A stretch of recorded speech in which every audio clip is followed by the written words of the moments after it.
At 11 o'clock on the morning of July 4th, the annual ceremony of the changing of the American flag over Lafayette's tomb begins. We're in Paris's 12th arrondissement. The ceremony starts in the courtyard in front of the chapel Notre-Dame de la Paix, where representatives of the French armed forces take position, along with flag bearers of the various French and American associations in attendance. Everyone is in place when the American and French dignitaries arrive. The Star-Spangled Banner is played.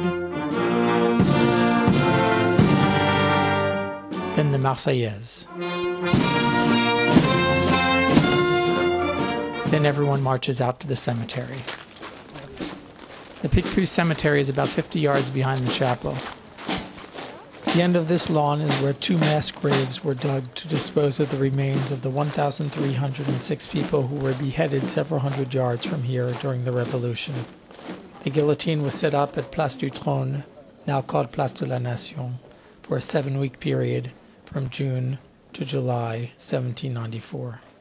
2 years later, in calmer times, the land was purchased by a noblewoman, and in the early 1800s, some of the noble families whose relatives had been guillotined nearby created the Committee of the Society of Picpus and began to use the land adjacent to the mass graves as a family cemetery. Lafayette's wife was one of the founding members, which is why she and her husband, who died of natural causes in 1834, are buried here. Picpus Cemetery is the only private cemetery in Paris, though it's open to the public. The American flag flies over Lafayette's tomb in recognition of his role in the American Revolution. He was a marquis in France, but a general for the Americans. The 4th of July ceremony is at once simple and highly orchestrated.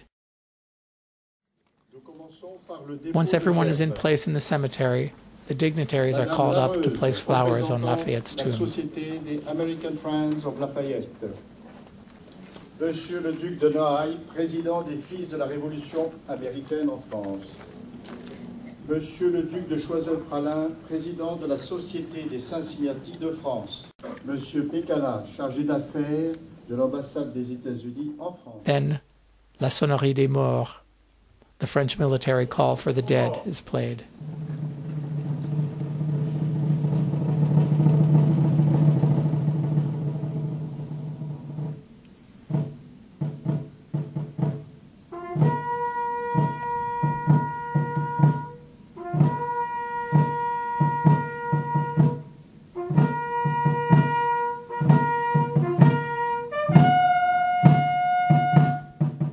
Followed by the American bugle call, taps.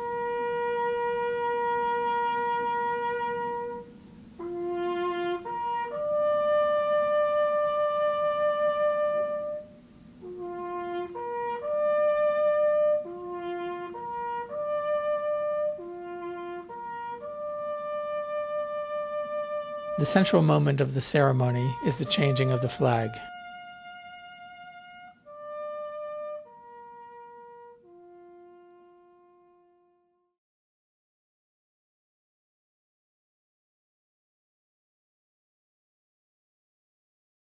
That's followed by 2 speeches.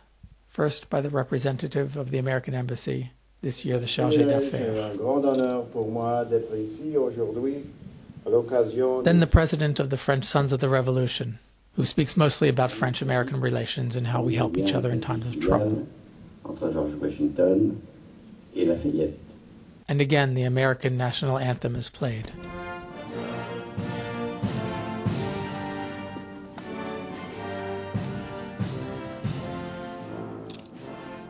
Everyone then leaves the cemetery.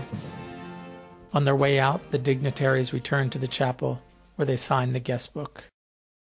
Those in uniform and the flag bearers again take position in the courtyard for some farewell trumpets.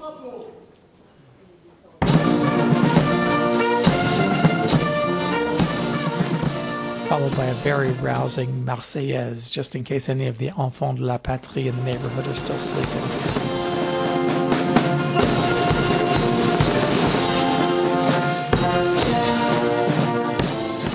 Then everyone files out.